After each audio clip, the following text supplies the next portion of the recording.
Pernah nggak sih kita berhenti sejenak buat mikirin apa itu arti kaya yang sesungguhnya? Nah, hari ini kita bakal menyelami salah satu nama Allah yang paling dalam yang bisa jadi akan mengubah cara kita memandang dunia dan diri kita sendiri. Al-Ghaniyu. Oke, jadi begini perjalanan kita kali ini. Pertama, kita akan kenalan dulu sama makna sejati dari Al-Ghani. Habis itu, kita lihat gimana konsep ini bisa mengubah definisi kekayaan dalam hidup kita. Kita juga bakal bahas 4 kunci praktis untuk mendapat kekayaan jiwa, yang terinspirasi dari sebuah kisah yang menyentuh. Dan terakhir, kita simpulkan semuanya dengan pelajaran berharga yang bisa langsung kita praktekkan. Yuk kita mulai dari yang paling fundamental dulu. Apa sih yang sebenarnya terlintas di benak kita waktu dengar kata maha kaya? Jadi, Al-Ghaniyu itu artinya kekayaan yang absolut, yang sempurna. Allah sama sekali nggak bergantung pada apapun atau siapapun. Justru sebaliknya, seluruh alam semesta ini, mulai dari galaksi yang paling jauh sampai detak jantung kita sekarang, itu semua sepenuhnya bergantung sama Dia. Dan kekayaannya nggak akan pernah ada habisnya. Pesan di ayat ini tuh dalam banget loh. Maksudnya gini, ibadah kita nggak akan nambahin keagungan Allah. Dan sebaliknya, kalaupun semua orang ingkar, itu nggak akan mengurangi keagungannya sedikit pun. Dia itu udah maha sempurna. Jadi ketaatan yang kita lakukan itu, ya manfaatnya kembali untuk kebaikan diri kita sendiri. Nah, ini dia poin kuncinya. Setiap napas yang kita ambil, setiap makanan yang kita nikmati, setiap petunjuk yang kita dapat, itu semua datangnya dari Al-Ghani. Artinya, kita ini ada dalam posisi selalu butuh, dan Dia adalah satu-satunya sumber dari segala kecukupan. Oke, kita udah paham konsep dasarnya. Terus, gimana cara kita membawa ini ke kehidupan sehari-hari? Nah, ini yang akan membawa kita ke sebuah pergeseran cara pandang yang penting banget. Hadis ini kuncinya teman-teman. Nabi Muhammad SAW ngajarin kita kalau kekayaan sejati itu nggak diukur dari saldo di rekening, tapi dari apa yang ada di dalam hati kita. Ini benar-benar sebuah revolusi dalam cara kita memandang kesuksesan dan kebahagiaan. Coba deh, kita bandingkan ya. Di satu sisi, ada kekayaan materi yang sifatnya sementara, bisa hilang, sering bikin cemas, dan bikin kita bergantung sama dunia yang nggak pasti. Nah, di sisi lain, ada kekayaan jiwa, rasa cukup, damai, dan percaya penuh sama Allah. Inilah kekayaan yang abadi, yang terus bertumbuh, dan inilah investasi yang sesungguhnya. Terus, gimana dong caranya biar kita bisa punya kekayaan jiwa ini?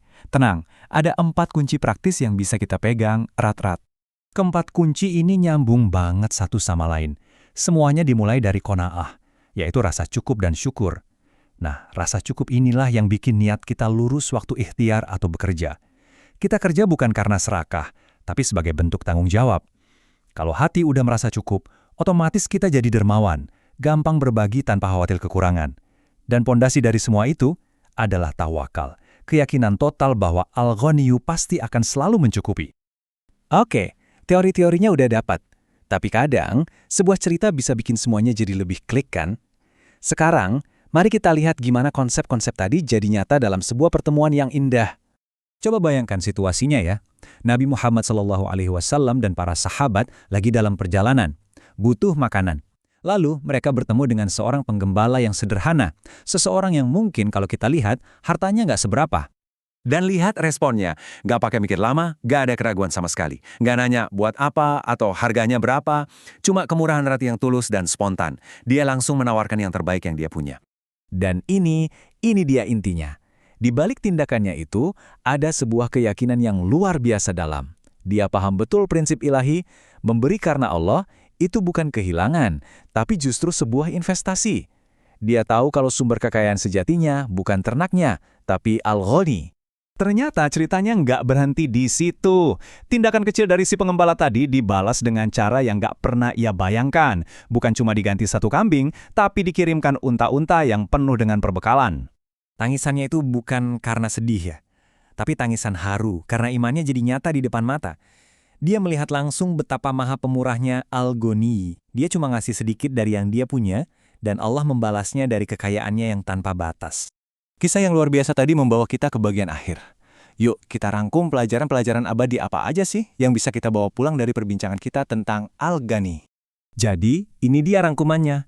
Mari kita ingat sama-sama. Kita ini selalu butuh Allah. Fokus kita seharusnya membangun kekayaan di dalam hati, bukan cuma di bank. Kita harus yakin rezeki darinya nggak akan pernah habis. Dan yang paling penting, memberi dengan tulus itu justru membuka pintu rezeki yang jauh lebih besar dari Sang Maha Kaya. Nah, sebagai penutup, pertanyaan untuk kita renungkan bersama adalah, langkah kecil apa ya yang bisa kita ambil hari ini juga untuk mulai membangun kekayaan jiwa yang sejati? Mungkin bisa dimulai dengan lebih banyak bersyukur, atau mencoba memberi sedikit dari apa yang kita punya, atau sekedar menguatkan lagi keyakinan kita bahwa Al-Ghaniyu akan selalu mencukupi.